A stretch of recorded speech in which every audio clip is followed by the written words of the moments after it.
At 73, Larry Green stood alone in his dim, failing shoe shop as cold rain tapped against the windows like a quiet countdown. In his trembling hands was the same broken shoe he had refused to throw away for over 40 years. The one everyone said proved he had lost his mind. Tomorrow, he would be evicted, forgotten, erased. But that night, something shifted. With a breath he didn't realize he was holding, Larry took a blade and cut into the worn lining. What he found inside was not just a letter. It was a truth powerful enough to destroy men who had already destroyed his life. If you've ever felt overlooked, betrayed, or left behind, stay with this story, because sometimes the smallest, most forgotten things carry the power to change everything. The town of Millfield, tucked between long stretches of empty farmland and rusting railroad tracks, had a way of swallowing people whole. It wasn't loud about it. It didn't break you in a single moment. Instead, it slowly dimmed your presence until you became just another quiet shadow passing through the days. Larry Green had lived there for nearly 3 decades. To most people, he was just the old cobbler on Pine Street, the man who fixed worn-out boots for farmers who barely paid him, who patched shoes that were already beyond saving, who kept his shop open long after the town itself had stopped caring about places like his. They didn't know who he used to be, but sometimes late at night, when the wind pressed against the thin glass windows of his shop, Larry would remember. And the memories did not come gently. Chicago, 1979. Back then, Larry Green was not invisible. He was known. His small workshop on the south side buzzed with energy. Leather scraps covered the floor tools, lined the walls in perfect order, and the scent of fresh polish filled the air. People came from across the city, not just to repair shoes, but to commission them. Because Larry didn't just fix shoes, he crafted them. Every pair he made carried something personal, something intentional. He studied the way a man walked, the way a woman stood, the slight tilt of weight in each step. He believed shoes weren't just worn, they told a story. And his story was just beginning. That was when Richard Coleman entered his life. Richard had the kind of presence that filled a room before he even spoke. Clean suit, easy smile, words that slipped effortlessly into your trust. He walked into Larry's shop one afternoon holding a pair of custom Italian leather shoes and a proposal that would change everything. "I've been watching your work," Richard said, running a finger along the clean stitching of a display piece. "You're wasting your talent in a place like this." Larry had laughed at first, not out of arrogance, but disbelief. No one had ever spoken to him like that before. Richard saw more than a cobbler. He saw potential. Or at least, that's what Larry believed. The partnership came together quickly. Too quickly in hindsight. Richard would handle the business client's expansion marketing. Larry would focus on what he did best, designing and creating. For the first time in his life, Larry felt like he was stepping into something bigger than survival. And for a while, it worked. The shop expanded, then another, then a small factory space. Orders increased. Wealthy clients began to appear, men who cared more about exclusivity than price. Larry worked harder than ever, but he didn't mind, because this time it meant something. At home, things felt lighter, too. His wife, Susan, smiled more.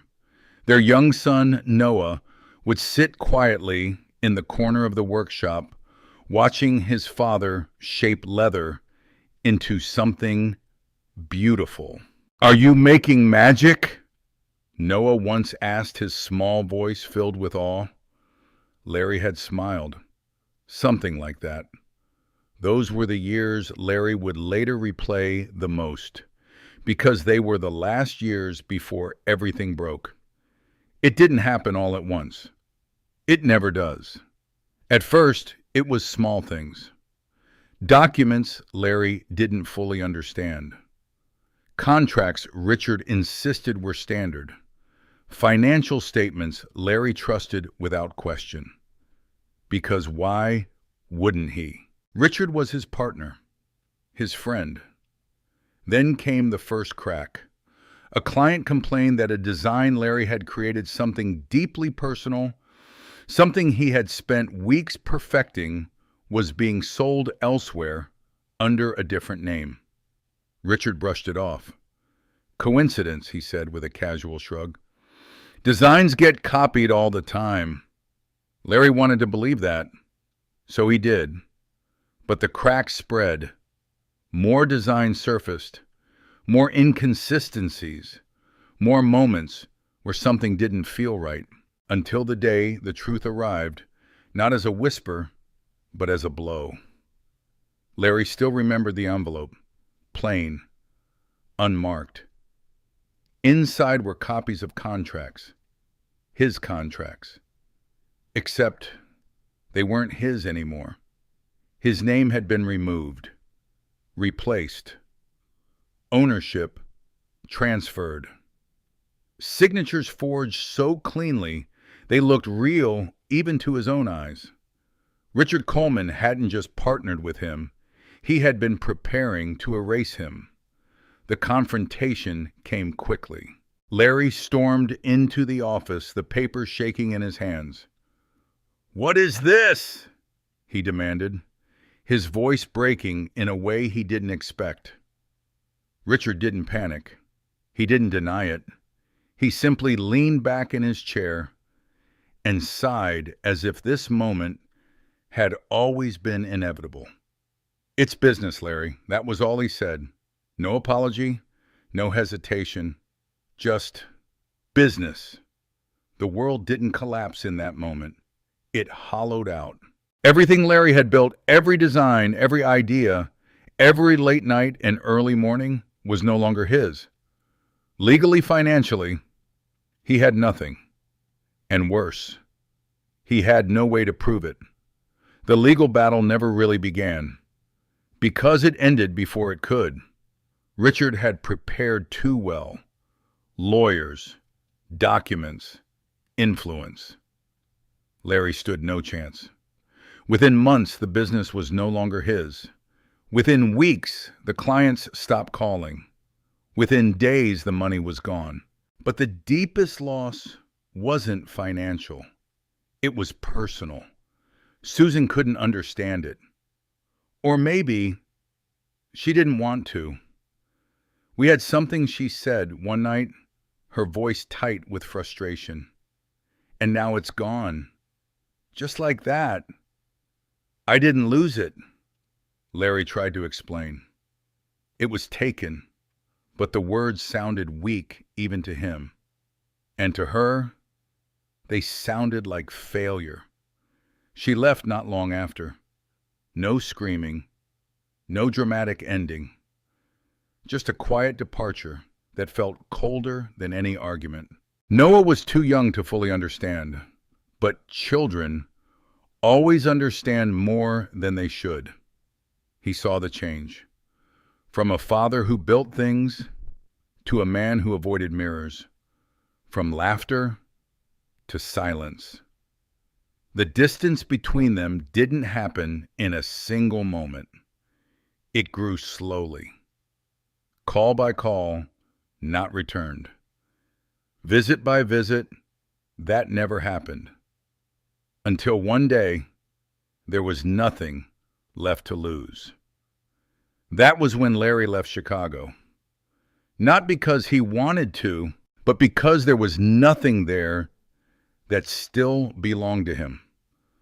Millfield wasn't chosen. It was simply where he stopped. A small town that didn't ask questions. A place where a man could disappear without anyone noticing. He opened a tiny shop with what little he had left. No grand designs, no custom commissions, just repairs. Simple, quiet, forgettable. Days turned into years. Years turned into decades. The man who once created beauty now fixed what others had already given up on. And in some quiet, unspoken way, it felt fitting, because that was what he believed he had become. Something worn, something discarded, something no longer worth saving. Yet even then, there was one thing he could never throw away: the broken shoe. It sat on the highest shelf, untouched, gathering dust. Customers sometimes pointed at it. Why keep that old thing, they'd ask. Larry would always give the same answer: I just never got around to it. But that wasn't the truth. The truth was, he remembered the day it arrived, the way it had felt different, the way the woman who brought it in had looked at him not with expectation, but with something closer to desperation. And even after everything else in his life had been taken, that memory remained, waiting, unfinished, just like him. The day Evelyn Harper walked into Larry Green's shop, the air itself seemed to change. It was late autumn in Chicago, one of those gray afternoons when the sky pressed low against the buildings and the streets carried a restless, uneasy energy. Larry had been working alone, bent over a pair of half-finished shoes, when the bell above the door chimed softly. He almost didn't look up. Customers came and went. Most didn't speak much. Some barely made eye contact. But something about the silence that followed that chime lingered, as if the room itself was waiting. When Larry finally raised his head, he saw her. Evelyn Harper didn't belong in a place like that. Even before he recognized her name, her presence made it obvious. Her coat was expensive, tailored, understated, the kind of piece that didn't need to announce its value. Her posture was controlled, almost rigid, as if she were holding something inside herself that threatened to break loose. But it was her eyes that held Larry's attention. They weren't calm. They weren't composed. They were searching, not for something in the shop, but for something beyond it. Over her shoulder, through the window, toward the street, as if she expected someone to be watching. "Can I help you?" Larry asked, his voice careful, measured.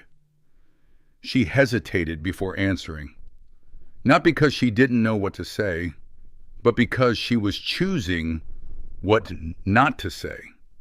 "I need this repaired," she finally said, placing a single shoe on the counter. Larry stepped closer. At first glance, it seemed ordinary enough, a high-quality leather shoe worn, but not ruined. But when he picked it up, he felt it immediately. The damage wasn't natural. The sole had been partially torn, not from wear, but from force.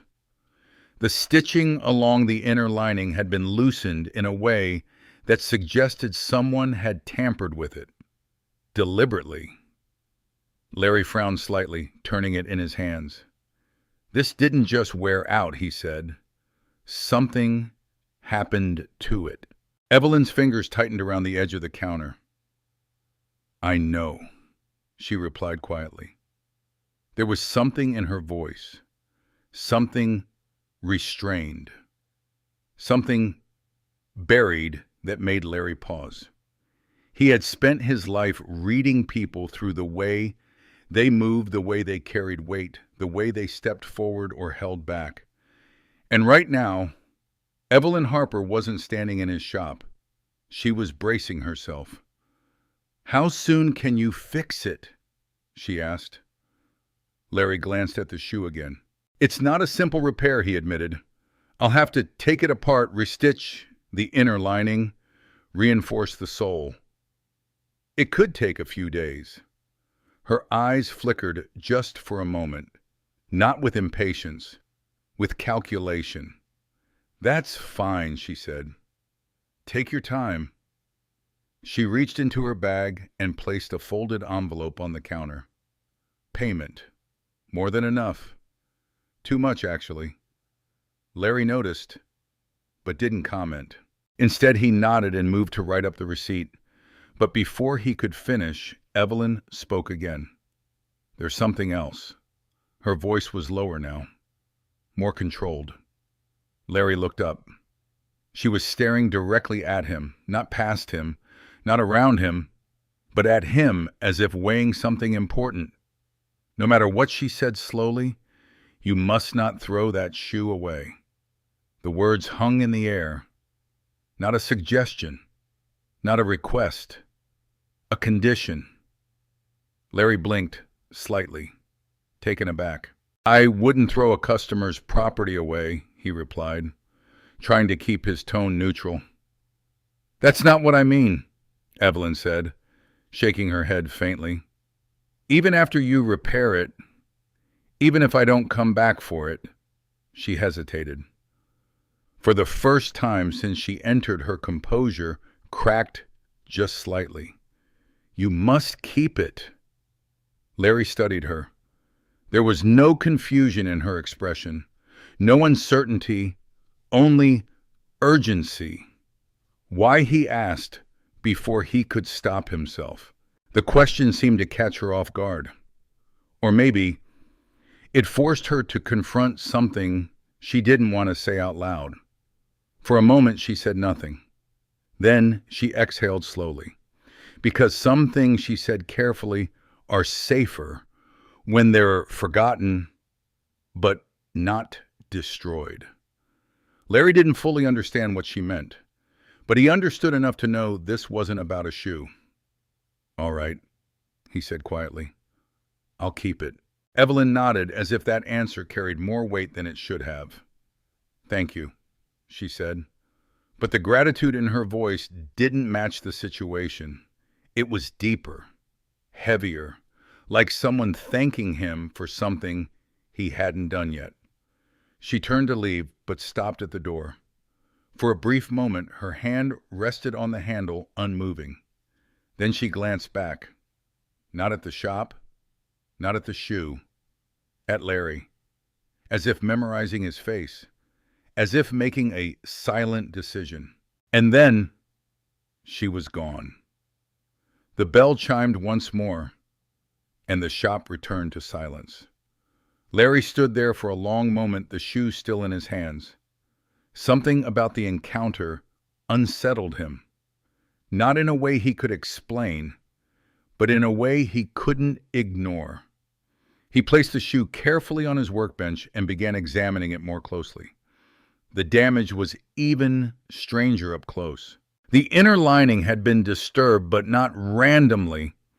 There were subtle signs of stitching that didn't match the original craftsmanship. Small inconsistencies that suggested someone had opened it before and then closed it again. Why Larry's fingers traced the edges, his instincts pulling at him. There was something inside, not physically, not that he could feel, but something hidden, protected. And suddenly, Evelyn's words echoed in his mind. "You must keep it." A chill ran through him.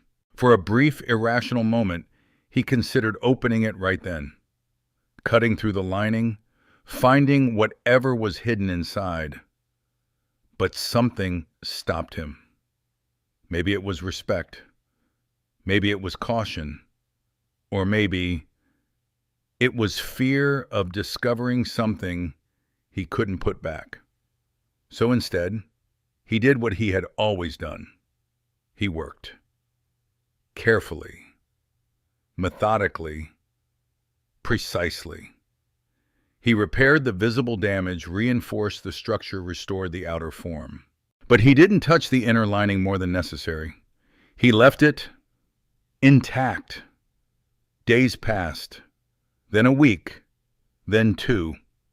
Evelyn Harper never returned. At first, Larry assumed she was busy, delayed, distracted. But as time stretched on, that explanation began to feel thinner. Then came the news.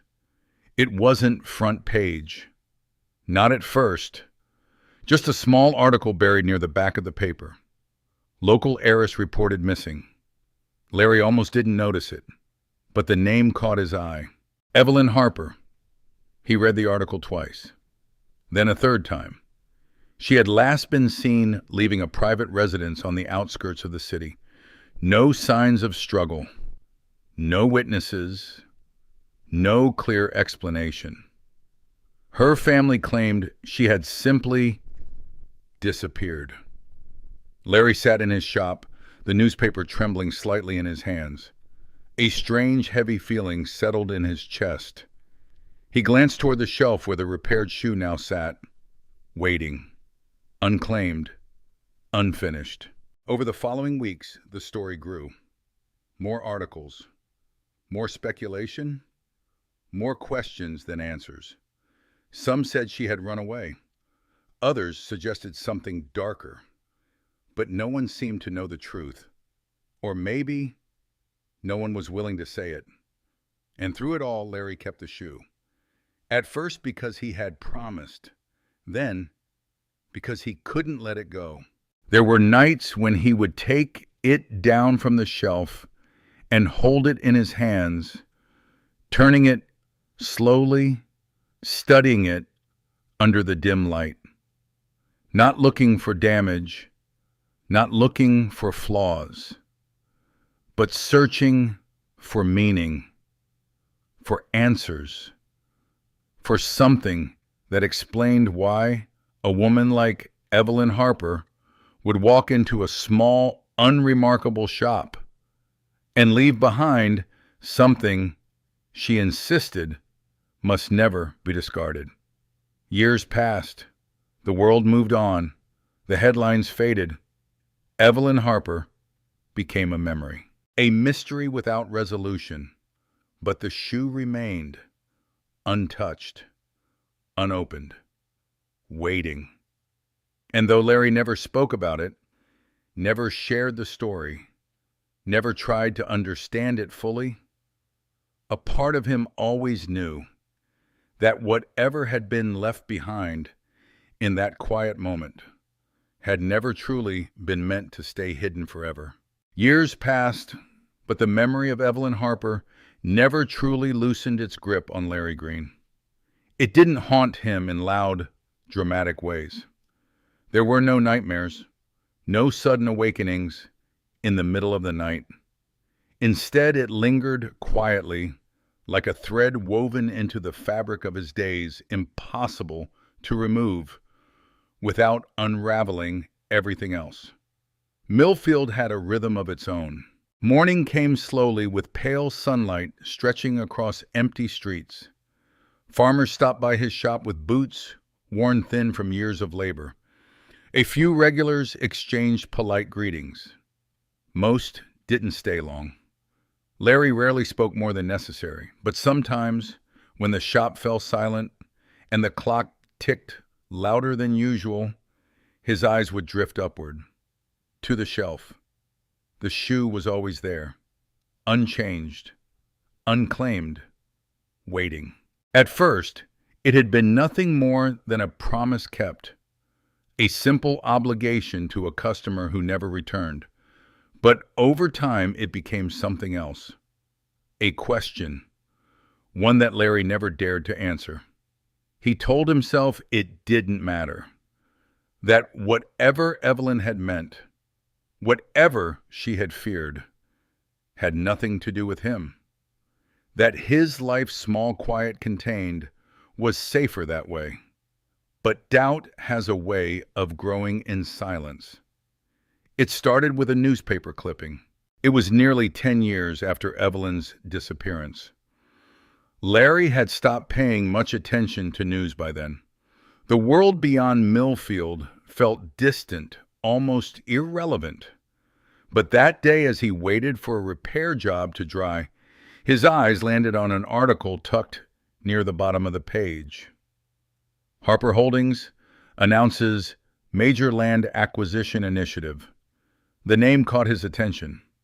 Harper. He read the article slowly. Harper Holdings, once a respected real estate company, had expanded aggressively in recent years, acquiring land across multiple states, redeveloping old neighborhoods, investing in large-scale projects. On the surface, it looked like success, but something about it didn't sit right. Maybe it was the tone of the article, too polished, too controlled. Or maybe it was the absence. There was no mention of Evelyn. Not once. It was as if she had never existed. Larry folded the paper carefully, his fingers lingering on the page. A strange unease settled in his chest. That night he took the shoe down from the shelf. He hadn't done that in months, maybe longer.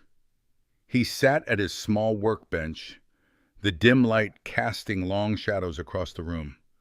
The leather felt dry beneath his fingers, worn by time but still holding its shape.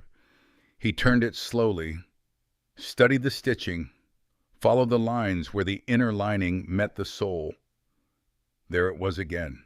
That faint irregularity, so subtle most people would never notice. But Larry wasn't most people. His entire life had been built on noticing things others overlooked. The stitching didn't match. Not entirely.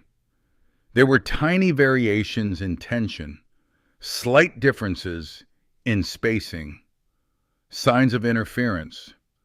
Someone had opened this shoe before, carefully, deliberately, and then sealed it again. Larry's hand stilled. His breath slowed. For years he had ignored that detail, dismissed it, chose not to follow it. But now it felt different. Now it felt like something calling back. He leaned back in his chair, the shoe resting in his lap. "Just leave it," he muttered to himself. His voice sounded older than he remembered. "Whatever it is, it's not yours." That had always been his reasoning. The same logic he used to survive after Chicago. Don't ask questions. Don't dig deeper. Don't risk what little remains. But something inside him pushed back. Not loudly, not forcefully, just persistently. A quiet voice he hadn't heard in years. The voice of the man he used to be. The man who didn't look away. The man who believed things mattered. Larry closed his eyes for a moment, and suddenly he wasn't in Millfield anymore. He was back in that small Chicago workshop, back when his hands created something new instead of repairing what was broken, back when people trusted him, back when he trusted himself. The memory hit harder than he expected, because it wasn't just about what he had lost. It was about who he had stopped being. His eyes opened slowly. The shoe was still there, unchanged, but something else had shifted. Not outside, inside. Still, he didn't open it. Not yet. Instead, he placed it back on the shelf, more carefully than before, as if acknowledging its importance without fully accepting it. Days passed, then weeks, but the thought didn't leave him. It followed him through quiet mornings and empty afternoons, through routine repairs and silent meals, through long nights where sleep came slower than it used to. And then the second sign came. This time, It wasn't a newspaper. It was a man. He arrived just before closing, late enough that Larry almost didn't answer the door. But something about the knock, firm, deliberate, made him pause. When he opened it, the man stood there in a dark coat, his expression neutral, but his eyes sharp. "Are you Larry Green?" he asked. Larry nodded cautiously. "That depends," he replied. "Who's asking?" The man didn't smile. "Just someone looking into an old matter," he said. "A woman named Evelyn Harper." The name hit like a sudden drop in temperature. Larry felt it immediately, a tightening in his chest, a shift in the air. "I haven't heard that name in years," Larry said carefully. The man studied him, not casually, not politely, but with intent. "Most people haven't," he said. "That's the problem." Silence stretched between them. Then the man reached into his coat and pulled out a photograph. He held it out. Larry hesitated, then took it. It was Evelyn, younger than he remembered, but unmistakable. The same eyes, the same tension beneath the surface. "She came here once," the man said. "Didn't she?" Larry's grip tightened slightly. He could lie. He had lied before. To protect himself, to stay invisible, to survive. But something in the man's tone suggested that wouldn't work this time. "Yes," Larry said quietly, "a long time ago." "What did she leave with you?" The question came too quickly, too directly. Larry's eyes flickered just for a moment, but the man saw it. "Of course he did." "Nothing important," Larry said, handing the photo back. "Just a repair job she never came back for." The man didn't respond immediately. He simply watched Larry, as if measuring the truth, not in the words, but in the space between them. Finally, he nodded. "People don't just disappear," he said, "not without leaving something behind." His gaze shifted briefly to the inside of the shop, to the shelves, to the shadows, then back to Larry. "If she trusted you with anything, it might be the only thing left that can explain what happened." Larry said nothing. The man slipped the photograph back into his coat. "Think about it," he added. Then he turned and walked away. No threats, no pressure, just a seed planted. Larry stood in the doorway long after the man disappeared down the street. The night felt colder than usual. He closed the door slowly and locked it. Then he turned. His eyes moved almost involuntarily to the shelf. The shoe sat exactly where he had left it. Silent, patient. No longer just a memory, no longer just a promise. Now, it was something else. Something real. Something dangerous. Something unfinished. Larry took a step toward it, then stopped. His hand trembled slightly at his side. For decades he had lived by one rule: stay out of trouble, stay unnoticed, stay safe. But now, safety felt different. It felt smaller, narrower, almost like a cage. And for the first time in years, Larry wasn't sure he wanted to stay inside it. The eviction notice lay flat on Larry Green's workbench, its sharp official lettering cutting through the quiet of the shop more harshly than any words spoken aloud. Final notice. 3 days. That was all he had left. For a long time, Larry didn't move. He simply stood there, his weathered hands resting on either side of the paper, as if holding it down might somehow change what it said. But reality had never worked that way for him. Not in Chicago, not here, and certainly not now. The shop around him felt smaller than usual, as though the walls themselves were leaning in, pressing him toward a decision he had spent decades avoiding. His eyes drifted upward, to the shelf, the shoe. It sat there unchanged as always, quiet, patient, waiting. For years, Larry had convinced himself it didn't matter, that whatever Evelyn Harper had left behind had nothing to do with him. That opening, it would only lead to trouble. Trouble he had neither the strength nor the desire to face. But now, trouble had found him anyway. He let out a slow breath, the kind that came from somewhere deep, somewhere tired. 3 days, he muttered. The words echoed faintly in the empty shop. 3 days until everything he had left disappeared. 3 days until the last place that still held his name, his presence was taken from him. And suddenly, the choice didn't feel like a choice anymore. Larry reached for the shoe. His fingers hovered above it for just a moment. Then, slowly, he picked it up. The leather felt fragile, now worn thin by time. The faint scent of old polish lingered, mixed with something older, something that carried the weight of years, untouched. He turned it in his hands, examining it one last time, as if asking permission, as if waiting for something to stop him. Nothing did.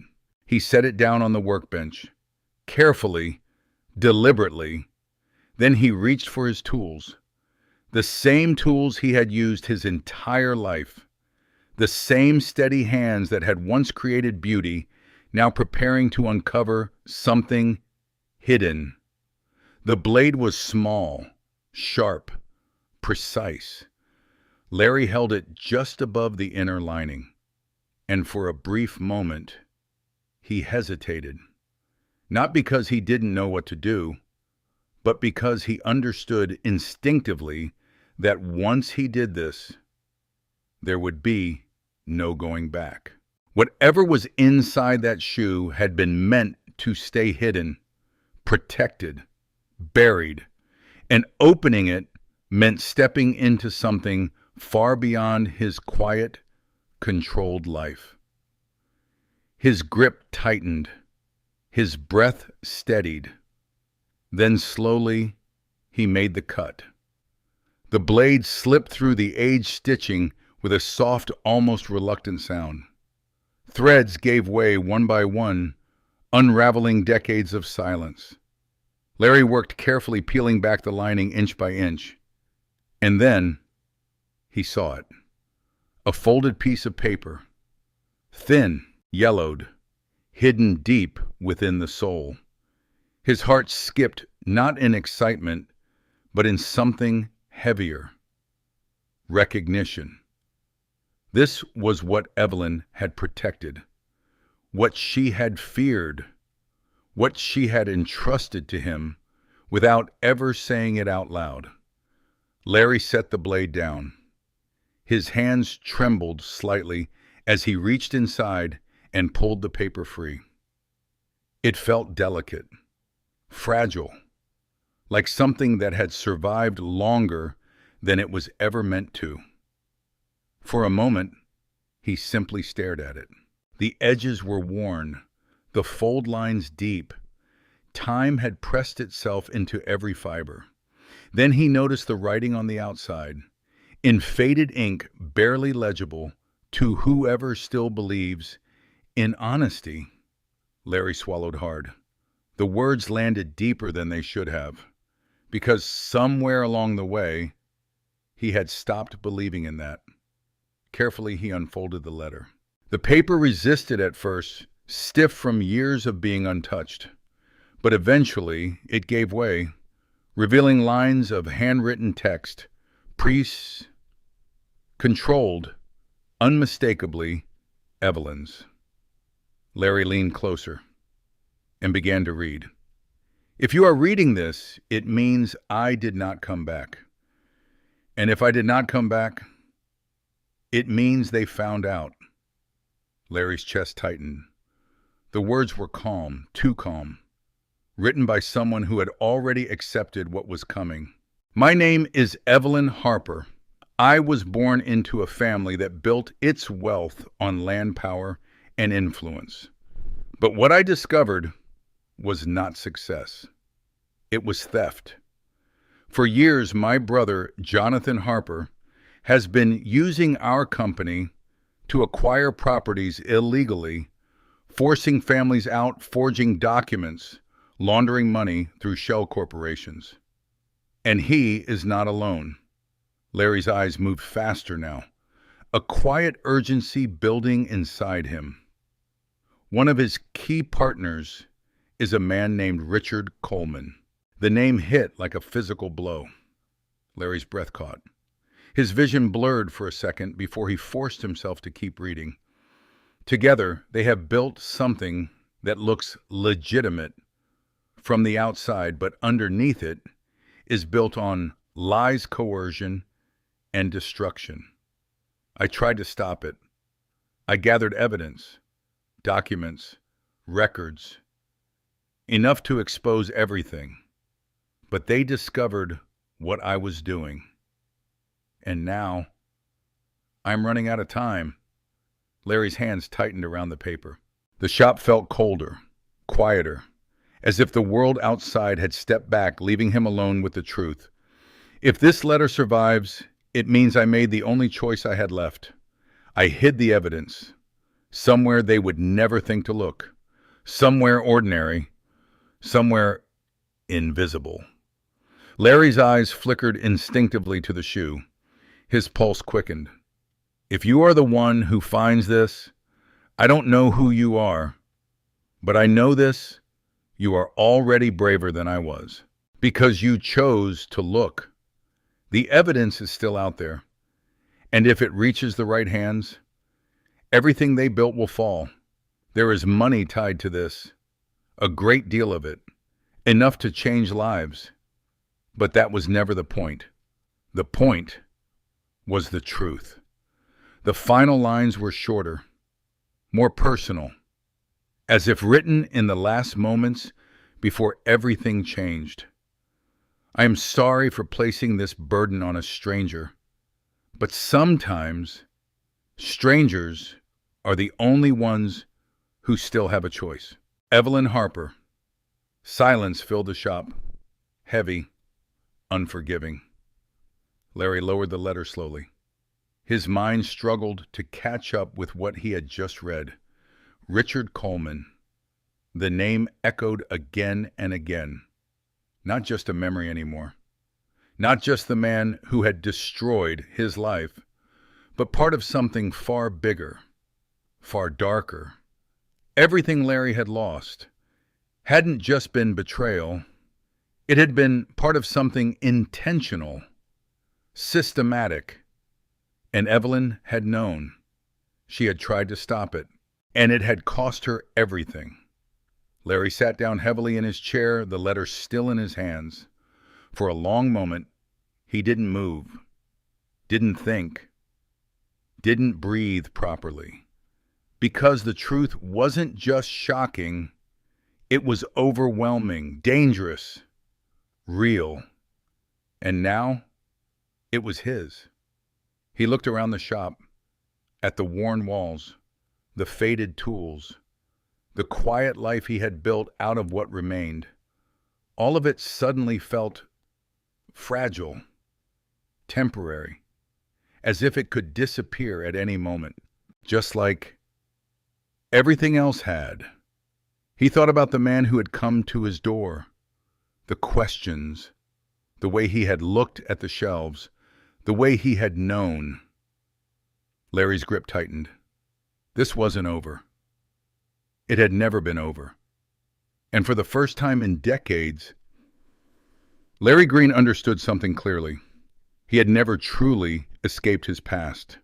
He had only been waiting for it to find him again. And now that it had, there was no going back to silence. Larry Green did not sleep that night. The letter lay unfolded on the workbench, its fragile edges curling slightly under the dim yellow light. Every few minutes, Larry would glance at it again, as if the words might change, as if some hidden meaning might reveal itself if he stared long enough. But the truth didn't shift. It only settled deeper. By morning, the exhaustion in his bones was matched only by the weight pressing against his chest. Richard Coleman, Jonathan Harper. Fraud, theft, disappearances, and somehow Larry Green, the quiet cobbler in a forgotten town. He let out a slow breath and rubbed his face with both hands. For years he had trained himself not to think too far ahead, not to imagine outcomes, not to expect anything beyond the next day's work. But this demanded something else. This demanded a choice. His eyes drifted again to the letter. If you are the one who finds this, you are already braver than I was. Larry almost laughed at that. Braver, he had spent the last 30 years avoiding everything that required courage. Avoiding confrontation. Avoiding risk. Avoiding pain. He had built a life around survival, not bravery. And yet, here he was, holding something that could destroy powerful men. Something that had already cost one woman her life. Something that, if brought into the light, would not leave him untouched. The clock on the wall ticked steadily, each second louder than the last. 3 days. That was all he had left before eviction. 3 days before his shop, his last connection to the person he used to be, was gone. He looked around slowly. The worn shelves, the cracked leather chair, the tools that had outlasted everything else. Was this what he had protected all these years?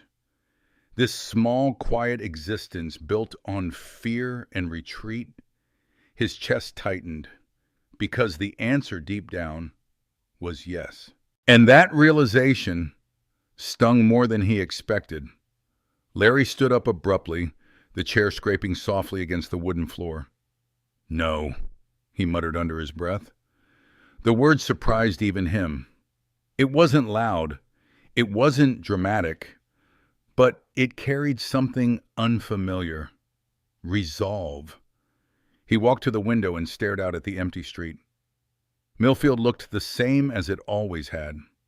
Quiet, still, unchanging, but for the first time in years, it felt too small, like a place meant for hiding. And Larry was beginning to understand that hiding had cost him more than it had protected. His mind drifted uninvited to Chicago, to that office, to Richard Coleman leaning back in his chair, calling betrayal business. Larry's jaw tightened. For years he had replayed that moment, always with the same ending. Silence, defeat, walking away. But now, something shifted. For the first time, he imagined a different outcome. Not revenge, not anger, but truth. The truth that had been buried. The truth that Evelyn Harper had died trying to protect. And suddenly the question wasn't whether he could ignore it. It was whether he could live with himself if he did. Larry turned back to the workbench.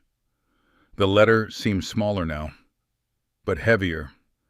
He picked it up again, reading certain lines more carefully this time. The evidence is still out there. That was the problem. The letter wasn't the proof. It was a warning, a direction. Whatever Evelyn had hidden, wherever she had hidden it, that was what mattered. Larry exhaled slowly, which meant one thing: he couldn't do this alone. The thought came quickly, and with it, resistance. There was only one person he could reach out to, only one person who might have the skills to help him find what Evelyn had hidden. Only one person who had once believed in him, before everything fell apart. Noah. The name alone carried weight. Not just memory, regret, guilt. Years of distance compressed into a single uncomfortable truth. Larry hadn't spoken to his son in, what, 10 years more. The last conversation hadn't ended well. Noah's voice had been sharp, frustrated. "You just gave up," he had said. "That's what you do, Dad. When things get hard, you disappear." Larry had tried to explain, tried to say it wasn't that simple, but the words hadn't mattered, because from Noah's perspective, they were true. And since then, silence. Calls never made, letters never written. Time filling the space between them until it became easier to pretend the distance didn't hurt. But now there was no one else. Larry stared at the old phone sitting near the edge of the counter. It looked smaller than he remembered, or maybe he felt larger. He walked toward it slowly, each step heavier than it should have been, because this wasn't just about asking for help. It was about reopening something he had buried just as deeply as the truth in that shoe. His hand hovered over the receiver, then stopped. "What if he doesn't answer?" Larry murmured. The question lingered. What if Noah had moved on completely? What if he didn't want anything to do with him? What if this call only made things worse? Larry closed his eyes briefly, and for a moment, the fear returned. Familiar, comfortable. The same fear that had kept him silent for decades. The same fear that had convinced him survival was enough. But then, another thought followed. What if this was the last chance? Not just to uncover the truth, but to fix something that had been broken far too long. Larry opened his eyes. The hesitation faded, not completely, but enough. Slowly. He picked up the phone. His fingers moved to the keypad, pausing only once before pressing the first number, then the second, then the third. Each digit pulling him further away from the safety of silence, further into something uncertain, something real. The line rang once, twice, 3 times. Larry's grip tightened slightly. He almost hung up, old instincts urging him to retreat, to stop before rejection could take shape. But then, a click, a voice. "Hello." It was older than he remembered, deeper, tired, but unmistakable. Noah. Larry's throat tightened instantly. For a moment, he couldn't speak. Years of distance pressing against a single word. Noah. There was a pause on the other end. Not long, but long enough to say everything. "Yeah," Noah replied cautiously. "Who is this?" Larry swallowed hard. "It's me." Silence again. He could almost feel Noah thinking, processing, deciding. Then Dad. The word landed softly, but it carried weight, recognition, surprise, and something else, something not yet defined. Larry exhaled slowly, a breath he didn't realize he'd been holding. "Yeah," he said quietly. "It's me." Another pause. Longer this time. "What do you want?" Noah asked finally. The question wasn't harsh, but it wasn't warm either. It was guarded, careful, understandably so. Larry glanced at the letter in his hand, at the words that had changed everything, then back to the empty shop around him, the life he had built, the life he had hidden inside, and the truth now waiting to be uncovered. "I need your help," he said. "Simple. direct, honest. On the other end of the line, Noah didn't respond immediately. And in that silence, everything hung in balance. The past, the present, and whatever came next. The silence on the line stretched just long enough for Larry Green to feel the old instinct rising again, the urge to retreat, to soften his words, to pretend this call hadn't happened. But he didn't. He stood still, the receiver pressed against his ear, his fingers tightening just slightly as he waited. On the other end, Noah Green exhaled slowly. It wasn't a sigh of relief. It wasn't frustration either. It sounded more like hesitation. "You need my help," Noah repeated, his tone careful, almost skeptical. After all this time, Larry closed his eyes for a moment. There it was. Not anger, not shouting, something worse. Distance. "I know," Larry said quietly. "I know I don't have the right to ask.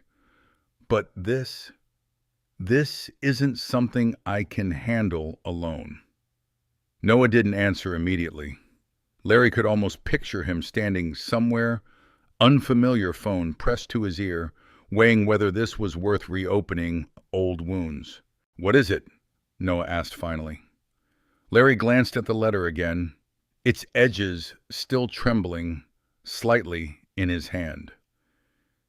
"It's about something that happened a long time ago," he said. "Back when I was still in Chicago." "That narrows it down," Noah replied dryly. The hint of sarcasm cut sharper than it should have. Larry nodded to himself even though Noah couldn't see it. "Do you remember the name Evelyn Harper?" he asked. Another pause. Shorter this time.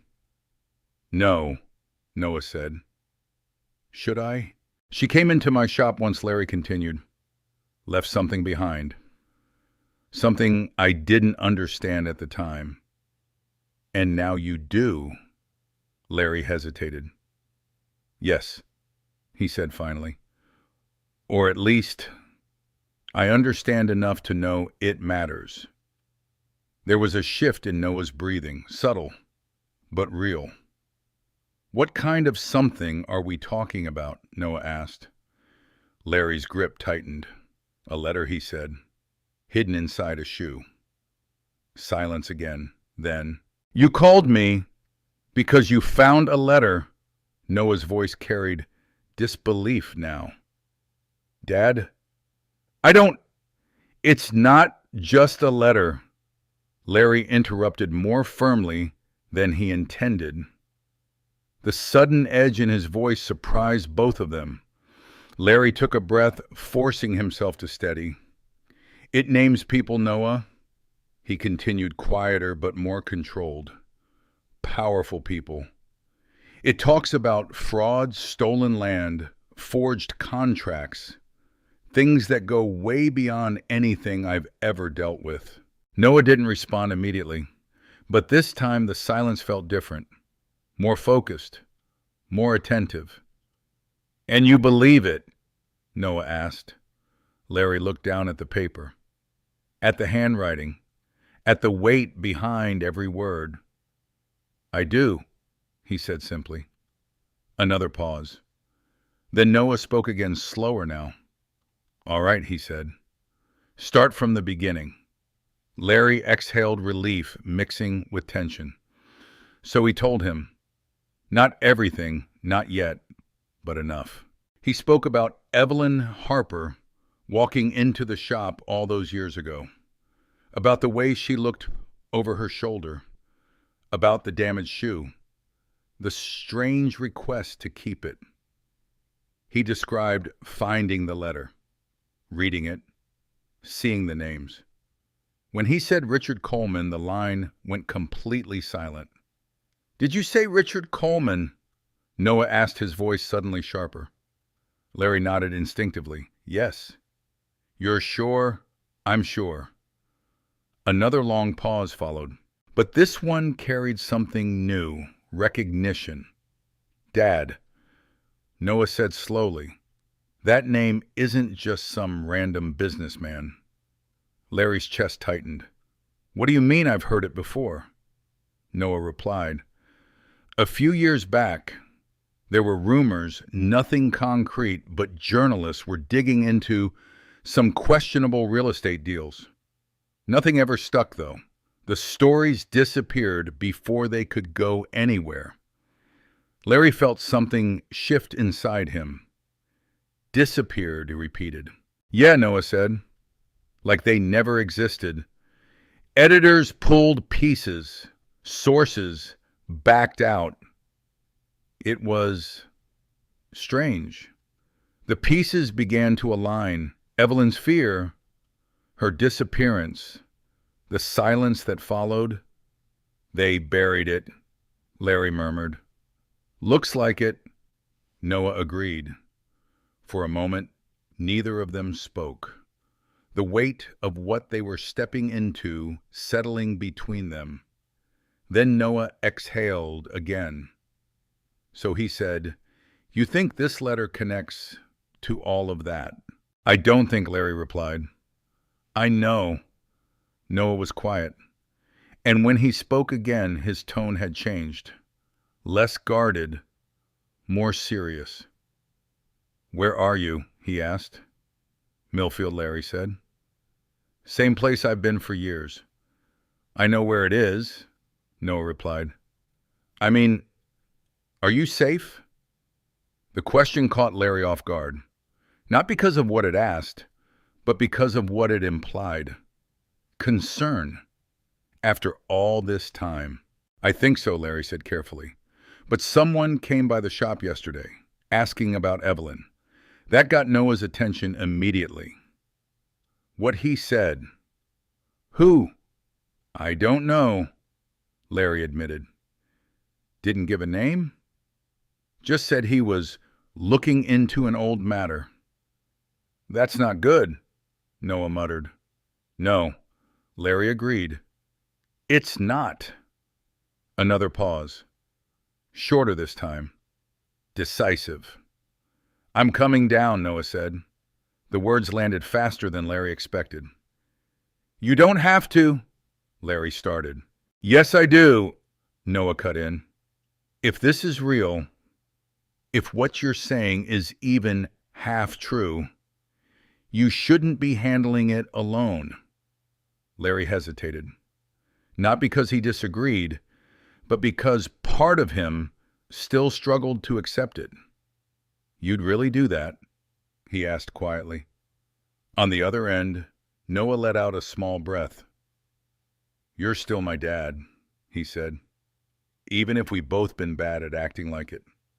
The words weren't warm, but they weren't cold either. They were honest. And for Larry, that was enough. When will you be here, he asked. Give me a day, Noah replied. Maybe 2. Larry glanced at the eviction notice still lying on the workbench. 3 days. The timing wasn't lost on him. I'll be here, he said. You better be, Noah replied lightly. There was a brief pause. Then, hey, Dad. Larry's chest tightened slightly. Yeah, don't do anything with that letter until I get there, Noah said. No calling anyone. No showing it to anyone. Just wait. Larry nodded again, even though Noah couldn't see it. I will, he said. Good. Another pause.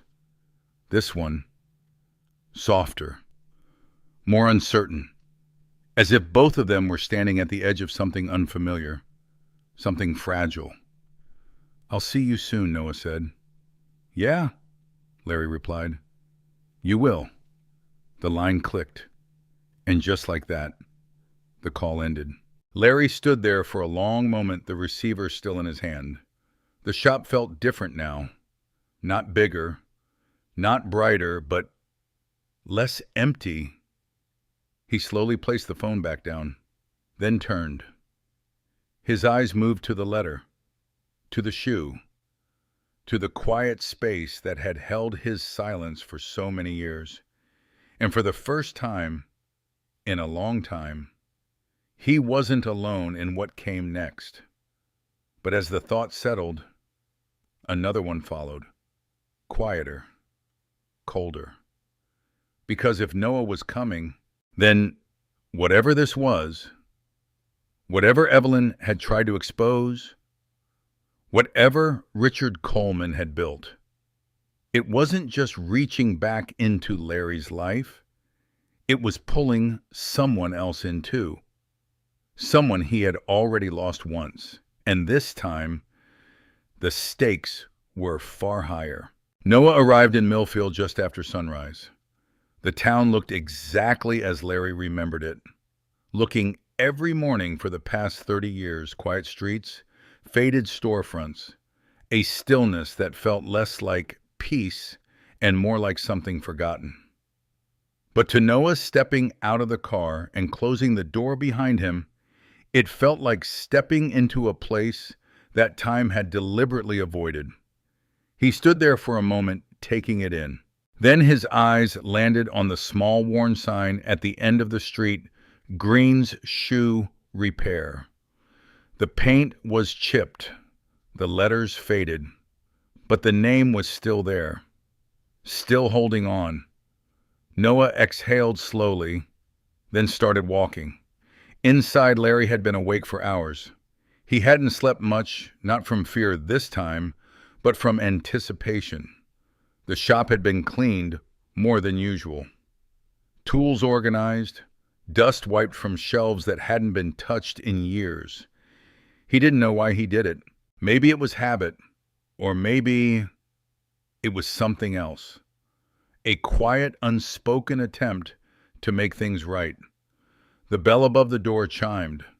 Larry looked up, and there he was. Noah Green stood in the doorway, older than the last time Larry had seen him.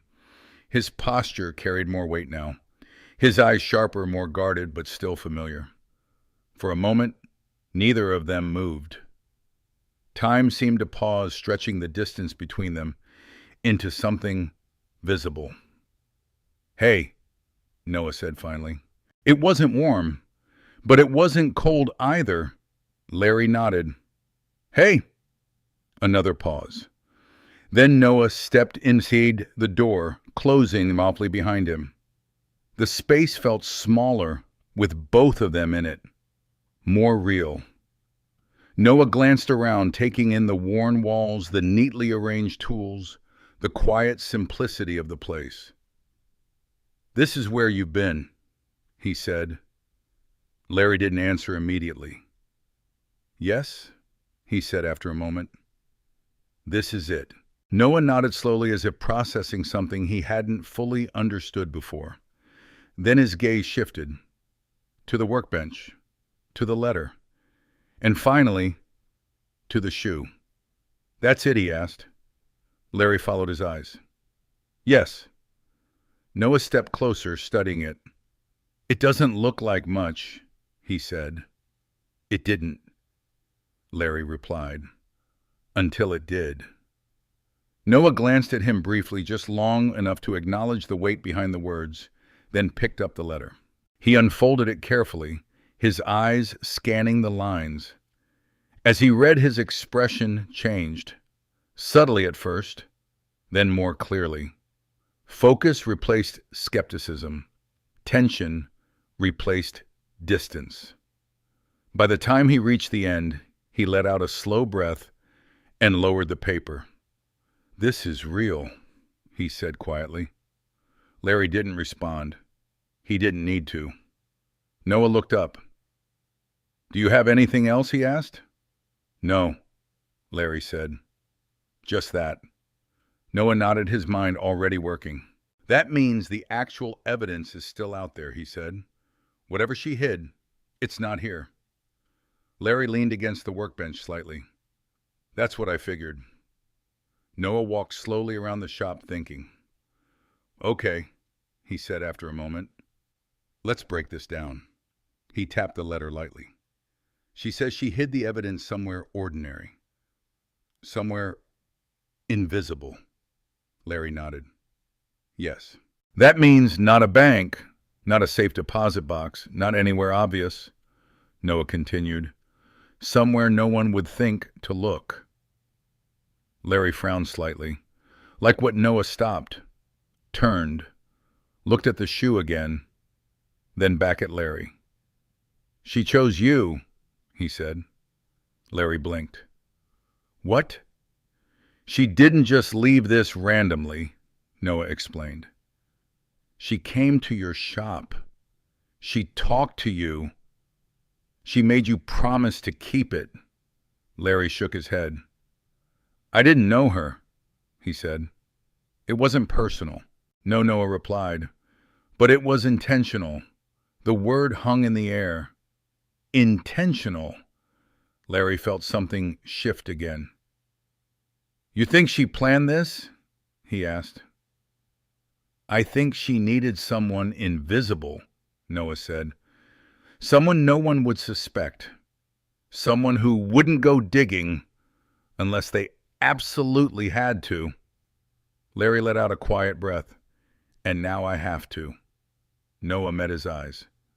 Yeah, he said. Now you do. Silence settled briefly between them. Then Noah moved again, pulling a small notebook from his jacket. Let's start with what we know, he said. Names, dates, locations. Larry nodded slowly. So they worked. For the first time in years, Larry wasn't alone in his thoughts. They went through the letter line by line, analyzing every detail, every phrase, every implication. Noah wrote quickly, occasionally asking questions, occasionally stopping to think. Jonathan Harper, he said at one point, if he's still running the company, there should be records, public filings, business transactions. And Richard Coleman, Larry added. Noah nodded. I'll look into both. Hours passed without them noticing. The sun climbed higher. The light shifted across the room. But inside the shop, something else was happening. Something quieter. The distance between them, years in the making, began to narrow. Not through apologies. Not through long conversations about the past, but through action, shared focus, a common purpose. It wasn't forgiveness, not yet, but it was a beginning. Then, a knock at the door. Both men froze. It wasn't loud, but it was deliberate. The same kind of knock Larry had heard 2 nights ago. Firm. Controlled. Noah looked at him. You expecting anyone? He asked quietly. Larry shook his head. No. Another knock. Slightly louder this time. Larry felt his chest tighten. Noah stepped closer to the workbench, instinctively lowering his voice. Hide the letter, he said. Larry didn't hesitate. He folded it quickly and slipped it into a drawer beneath the bench. The shoe followed, out of sight. The knock came again. Mr. Green, a voice called from outside. The same voice. Calm. Measured. Larry exchanged a quick glance with Noah, then moved toward the door. Slowly. Carefully. He opened it just enough to see. The man stood there, exactly as before. Dark coat, sharp eyes, unsmiling. I was hoping you'd still be here, the man said. Larry didn't open the door any wider. What do you want? He asked. The man's gaze flicked briefly past him toward the inside of the shop, toward Noah. Ah, he said softly. You're not alone anymore. Noah stepped forward slightly, positioning himself just within view. And you are? He asked. The man studied him for a moment, then reached into his coat, not quickly, not threateningly, and pulled out a small badge. He held it up. Detective Aaron Blake, he said. I'm reopening the Evelyn Harper case. The words landed like a shift in gravity. Larry's grip on the door tightened. Noah's posture changed instantly. More alert, more focused. Reopening, Noah repeated. Blake nodded. New information came to light, he said. Enough to suggest her disappearance wasn't voluntary. Larry felt his pulse quicken. How much do you know? He asked. Blake met his eyes directly. Not enough, he said. But I think you might. Silence. Heavy, charged. Noah glanced at Larry briefly, then back at Blake. And why do you think that he asked? Blake's gaze didn't waver. Because people like Evelyn don't trust easily, he said. And when they do, it's for a reason.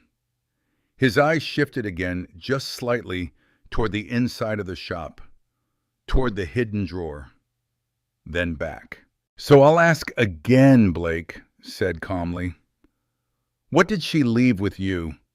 The question hung in the air, this time heavier than before. Because now, Larry wasn't just choosing for himself. He was choosing for both of them. Larry felt Noah's presence beside him like a steady weight, solid grounding, and impossible to ignore. For years he had faced everything alone, but not this time. Not anymore. Detective Aaron Blake stood in the doorway waiting.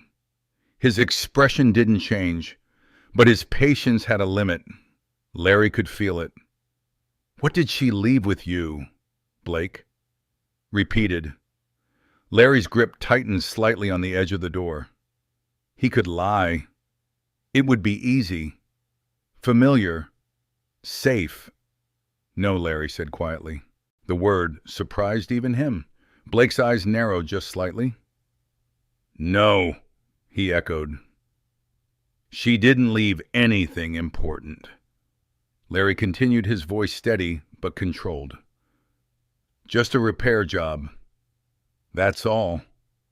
The silence that followed was sharper than any accusation. Blake didn't argue. He didn't push. He simply watched, as if measuring the truth, not by the words, but by what Larry was choosing not to say. Then slowly, Blake nodded. All right, he said, if that's how you want to play it. He slipped the badge back into his coat. But understand this, he added. Whoever was involved in Evelyn Harper's disappearance, they're still out there. And if there's anything you're not telling me, he paused. Not threatening, just certain. You're not the only one who could get hurt. His eyes shifted briefly to Noah, then back to Larry. The message was clear. Blake stepped back. Think about it, he said. Because next time I ask, I might not be the only one knocking. And then he turned and walked away. The street swallowed him quickly. Just another figure disappearing into Millfield's quiet. Larry stood there, the door still half open, his heartbeat louder than it should have been. Then slowly he closed it, locked it, and leaned his forehead against the wood for a brief moment. Behind him, Noah didn't speak right away. When he finally did, his voice was low but firm. That was a mistake. Larry turned. I know, he said. Noah stepped closer. No, I don't think you do, he replied. If he's really reopening the case, that means someone pushed for it. Someone with resources. That's not random. Larry nodded slowly. I figured as much. Then why lie? Noah pressed. The question wasn't angry, it was direct. And it deserved an honest answer. Because I don't know who he really is, Larry said. And I don't know who he answers to. Noah studied him for a moment. then nodded. Fair, he admitted. But now we're on the radar. Larry exhaled. I think we already were. Silence settled between them again, but this time it wasn't uncertain. It was focused. The situation had shifted. What had started as something hidden, something buried, was now moving. And not just because of them. Noah ran a hand through his hair, pacing slightly. Okay, he said. Let's assume the worst. Larry raised an eyebrow slightly. That's usually a good place to start, Noah added. All right, Larry said. What's the worst? Noah stopped, turned. Evelyn Harper didn't just disappear, he said. She was silenced. And the people who silenced her never got exposed. Larry's chest tightened. Which means, Noah continued, if we start digging, they'll notice. Larry nodded. They already have. Noah glanced toward the door. Yeah, he said quietly. And they're getting closer. For a moment, neither of them spoke. Then Larry moved. He walked back to the workbench and opened the drawer. The letter, the shoe, still there, still waiting. He picked up the letter again, holding it more firmly this time. I spent 30 years pretending none of this existed, he said. Noah watched him. I told myself it was safer, Larry continued, that staying quiet was the only way to survive. He looked up, but I was wrong. The words came without hesitation, without doubt. Noah's expression softened just slightly. You did what you had to do, he said. Larry shook his head. No, he replied. I did what was easy. The honesty in his voice carried weight, not self-pity, not regret alone. Something deeper. Recognition. Noah didn't argue, because part of him understood. Then a loud crash echoed from the back of the shop. Both men froze. The sound wasn't subtle. It wasn't accidental. It was deliberate. What was that? Noah whispered. Larry's pulse spiked. I don't know, he said quietly. But deep down, he already did. Noah moved first, stepping carefully toward the back hallway. Larry followed his breath, shallow, his senses sharper than they had been in years. The shop suddenly felt different. Not quiet anymore. Not safe. They reached the back room. The door hung slightly open. Larry pushed it gently. And then they saw it. The window. Shattered. Glass scattered across the floor. The cold air rushing in. And inside, everything was wrong. Shelves overturned. Tools scattered. Drawers pulled open. The place had been searched. Thoroughly. Deliberately. Noah stepped forward quickly, scanning the room. They're looking for something, he said. Larry didn't answer. His eyes moved across the chaos, taking it in, understanding it. They know, he said quietly. Noah turned to him. You think they know about the letter? Larry shook his head slowly. Not yet, he said. But they know enough to come looking. Noah's jaw tightened. Then, we're out of time, Larry nodded. Yes. The words settled heavily between them, because it meant one thing. Waiting wasn't an option anymore. They couldn't stay here. They couldn't move slowly. They couldn't pretend this was still something they could control. Noah turned, already thinking ahead. We need to move, he said. Now. Larry hesitated. His eyes drifted around the room. The shop. His shop. The last place that had been his. The last place where he had hidden from everything else. And now, yeah, it wasn't safe anymore. It wasn't even his anymore. The eviction notice suddenly felt irrelevant because something else had taken its place. Something far more urgent. Larry straightened. The hesitation faded, replaced by something else. Determination. All right, he said. Noah nodded. Grab what we need, he said. Nothing else. Larry moved quickly. The letter went into his coat. The shoe followed. A few tools out of habit more than necessity. Then he stopped, his eyes lingering on the room one last time. Not with sadness, not with regret, but with clarity. This part of his life was over. And for once, he wasn't running from something. He was moving toward it. Noah stood by the door, watching him. Ready? He asked. Larry took a breath, then nodded. Yeah, he said. Together they stepped out of the back room, out of the shop, out of the life that had kept them apart for so long, and into something far more dangerous.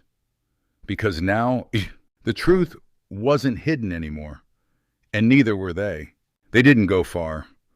Not at first.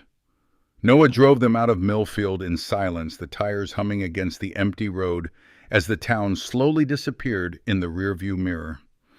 Larry sat in the passenger seat, the letter folded carefully inside his coat, the shoe resting on the floor between his feet. Neither of them spoke for several miles, because now everything had changed. The break-in wasn't random. The questions from Detective Blake weren't coincidence. The past wasn't waiting anymore. It was moving, and it had found them. We need a place to stop, Noah said, finally, his eyes scanning the road ahead. Somewhere quiet, somewhere we can think. Larry nodded. There's a motel about 20 miles up, he said, off Route 17. No one goes there unless they have to, Perfect Noah replied. They didn't need comfort. They needed distance and time. When they pulled into the motel parking lot, the sky had shifted into late afternoon. The place looked like it hadn't changed in decades. Faded signage, cracked pavement, a front office with a flickering light. Noah parked near the far end. Stay here, he said. I'll get the room. Larry watched him walk away, his movements quick, purposeful. So different from the boy he remembered. For a moment, something tightened in Larry's chest. Not regret this time, but something closer to recognition. Noah had built a life. Even if it hadn't been easy, even if it hadn't been close to him. And now, he was here. When Noah returned, they moved quickly inside. The room was small, bare, clean enough. A table, 2 chairs, a bed. It was all they needed. Larry closed the door behind them and locked it, then checked it again. Habit. Noah didn't comment. He set his bag down, pulled out a laptop, and powered it on. We don't have much time, he said. If they're already searching your shop, they'll realize soon enough they didn't find what they were looking for. Larry nodded. And then they'll come looking again. Exactly. Noah opened the letter and laid it flat on the table. Let's go back through this, he said, carefully. We missed something. Larry stepped closer. His eyes scanned the familiar lines again, but this time with urgency. With fresh eyes, Noah added. They read in silence for a few minutes. Then Noah tapped a section of the page. Here, he said. Larry leaned in. Somewhere ordinary, somewhere invisible. We focused on what that means in general, Noah said. But what if it's more specific? Larry frowned. How Noah looked up What if it's not just about the place, but the context? Larry considered that. You mean something connected to her, he asked. Or connected to where she was before she disappeared, Noah replied. He turned the laptop toward himself and began typing quickly. Evelyn Harper, he said. Let's see what we can find. The screen filled with search results articles, company profiles, archived reports. Most of it looked polished, controlled. Exactly the kind of public image Evelyn had described. But Noah wasn't looking at the surface. He was digging. Here, he said after a moment. Larry moved closer. An old article, buried, dated just weeks before Evelyn disappeared. Harper Holdings announces redevelopment project near Cedar Ridge. Larry read it slowly. Cedar Ridge, he said. That's not far from Chicago. Noah nodded. It's a rural area, he said. Mostly old farmland. Some abandoned properties. Larry's mind began to turn. Ordinary, he murmured. Invisible, Noah added. They looked at each other, the same thought forming at the same time. You think she hid it there? Larry asked. Noah leaned back slightly. It fits, he said. If she was investigating her own company, she'd know where they were operating. She'd know where they wouldn't expect anyone to look.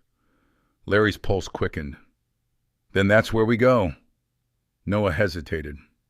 Maybe, he said. Larry frowned. What do you mean? Maybe I mean we need to be careful, Noah replied. If we figure this out, they can too. Larry nodded slowly. Then we don't wait. Noah studied him. For a moment, something shifted in his expression. Not doubt. Recognition.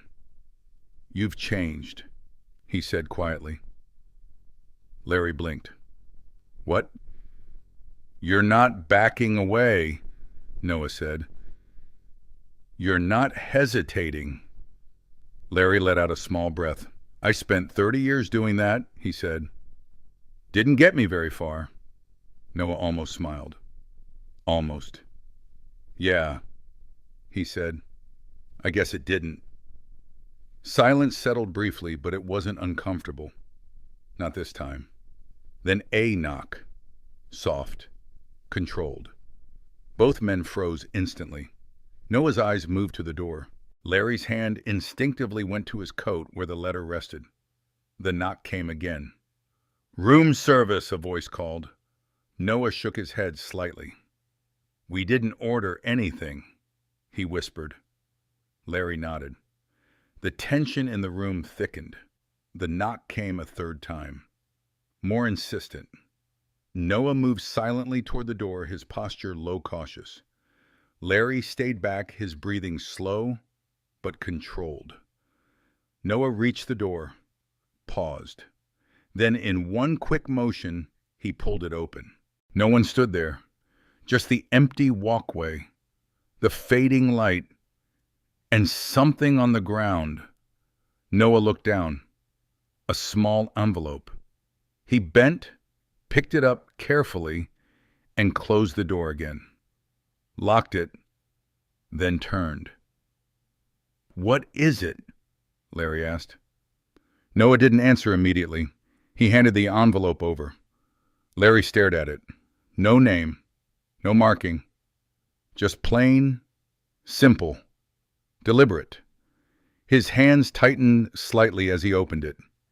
Inside, a single piece of paper. Typed, cold, direct. You should have left it buried. Larry's breath caught. Below the message, a photograph. He pulled it out slowly, and everything inside him went still. It was his shop. From the outside, taken recently. But that wasn't what made his chest tighten. It was the second image, printed beneath it. Noah, standing in the doorway that morning, unaware, watched. Larry's grip tightened. "They know," he said quietly. Noah's jaw clenched. "How close?" he asked. Larry looked at the photo again. At the angle, at the distance, then back at Noah. "Close enough," he said. Silence filled the room. Heavy. Unavoidable.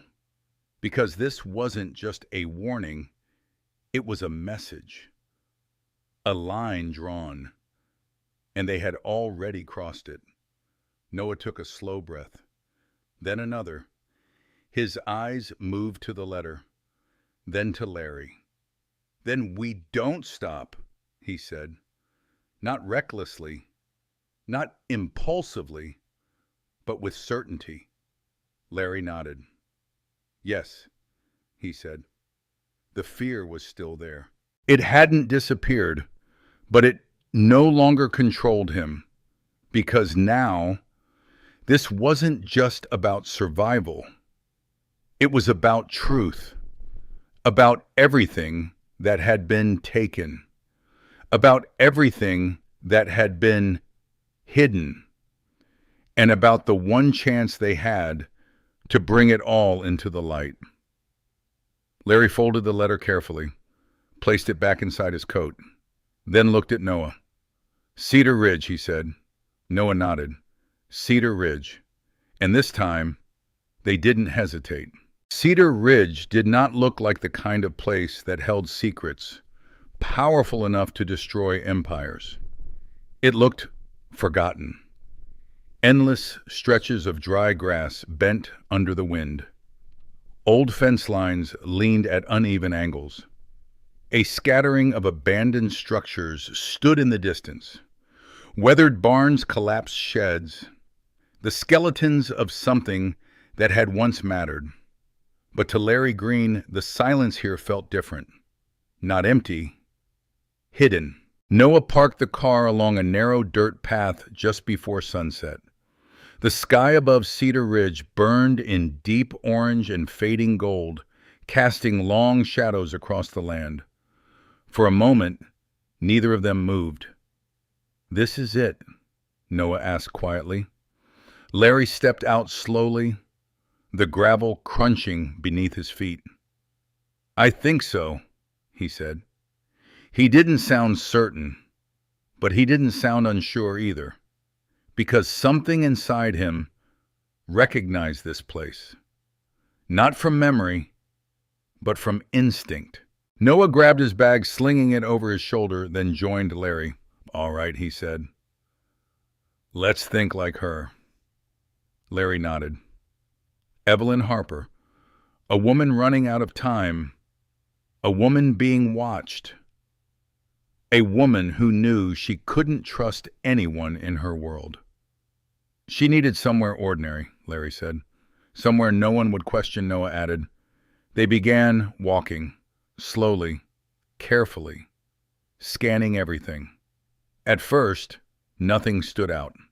Just land, just ruins, just silence.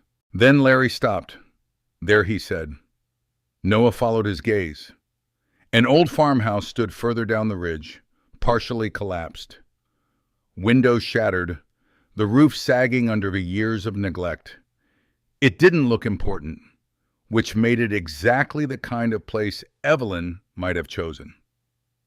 They approached cautiously, every step deliberate. The air felt heavier the closer they got, not because of what they could see, but because of what they couldn't. The front door hung loose on one hinge. Larry pushed it gently. It creaked open. Inside dust filled the air, catching the last light of the day. The floorboards groaned beneath their weight. Noah moved ahead slightly, scanning the room. "Nothing obvious," he said. Larry stepped inside. His eyes moved slowly, carefully, not looking for objects, looking for something out of place, something that didn't belong. Then he saw it, the fireplace. Old, cracked, but recently disturbed. The ash wasn't settled. The stones near the base slightly shifted. "Here," Larry said. Noah turned. "Moved closer." "You're sure?" Larry nodded. "She didn't have time to be elaborate," he said. "She needed something simple, something fast." He knelt down, his hands brushing away loose ash. Then he pressed against one of the stones. It moved, just slightly. Noah crouched beside him. "Let me," he said. Together they pulled. The stone came loose, and behind it, a small hollow space, hidden, protected, waiting. Larry's breath caught. Noah reached inside carefully and pulled something out. A metal box. Rust beginning to form along the edges, but still intact, still sealed. For a moment, neither of them spoke, because they both understood. This was it. Noah set the box down slowly. "Open it," he said. Larry hesitated. Not from fear, but from the weight of the moment. Everything had led here. Everything. He placed his hands on the lid, then lifted it. Inside documents. Stacks of them. Contracts, ledgers, records, photographs, evidence. Clear, undeniable. And at the top, a final note. Larry picked it up carefully. The handwriting, unmistakable. Evelyn's. "If you found this, you finished what I could not." Larry swallowed hard. Noah leaned closer, scanning the documents quickly. "This is everything," he said. "Transactions, shell companies, property transfers. This is enough to take them all down." Larry nodded slowly. The truth was no longer hidden. It was in their hands. But something else settled in his chest too. Something quieter, something deeper. Evelyn had trusted someone, not because she knew him, but because she believed someone, somewhere, would do the right thing. And somehow, that someone had become him. Noah stood, already pulling out his phone. "I'm calling this in," he said. Larry looked up. "To Blake?" he asked. Noah hesitated, then nodded. "He's already involved," he said. "And if he's legit, this is what he needs." Larry considered it for a long moment. Then he nodded. "Do it." Noah stepped outside to make the call. Larry stayed inside, alone, but not like before. He looked around the broken farmhouse, at the dust, the decay, the silence, and for the first time in a long time, he didn't feel like something broken inside it. He felt like someone who had stepped through it. Minutes later, Noah returned. "They're on their way," he said. Larry nodded. They waited. The sun dipped lower, the shadows grew longer, and eventually, sirens, distant at first, then closer, then real. Cars arrived, lights flashed, voices filled the air. Detective Aaron Blake stepped forward, his expression unreadable at first. Then he saw the box, the documents, and something in his face shifted. "You found it," he said. Larry met his gaze. "Yes." Blake nodded slowly. "You just brought down something bigger than you realize," he said. Larry didn't respond, because he already understood. Days later, the story broke. Not quietly, not buried. Public, explosive. Names exposed, arrests made. Richard Coleman, Jonathan Harper, and many others. The empire collapsed faster than anyone expected, because the truth, once revealed, didn't need help to spread. The financial assets tied to the scheme were seized, and among them, a fund. Established quietly years ago, under Evelyn's name, designed to support whistleblowers, to protect those who spoke the truth. And in her final documentation, one name stood out: Larry Green, designated custodian, the man who had unknowingly carried her secret, the man who had chosen not to bury it again. Larry stood in front of his shop weeks later. The repairs were underway, the broken window replaced, the interior restored. But something had changed. Not just the space, him. People pass by differently now, not with pity, not with dismissal, but with recognition, respect. Noah stood beside him, not distant anymore, not uncertain, present. "You're not going to keep the money, are you?" Noah asked. Larry shook his head. "No," he said. "It was never mine." Noah nodded. "Then what?" Larry looked at the shop, then at the street, then back at his son. "We build something," he said. "Something that actually matters." Noah smiled slightly. "Yeah," he said. "I'd like that." Larry exhaled slowly. For years he had believed his life had been reduced to something small, something forgotten, something broken. But standing there now, he understood something he hadn't allowed himself to believe before. He had never been broken. He had just been waiting. Waiting for the moment when silence was no longer the answer. Waiting for the moment when truth mattered more than fear. Waiting to be seen.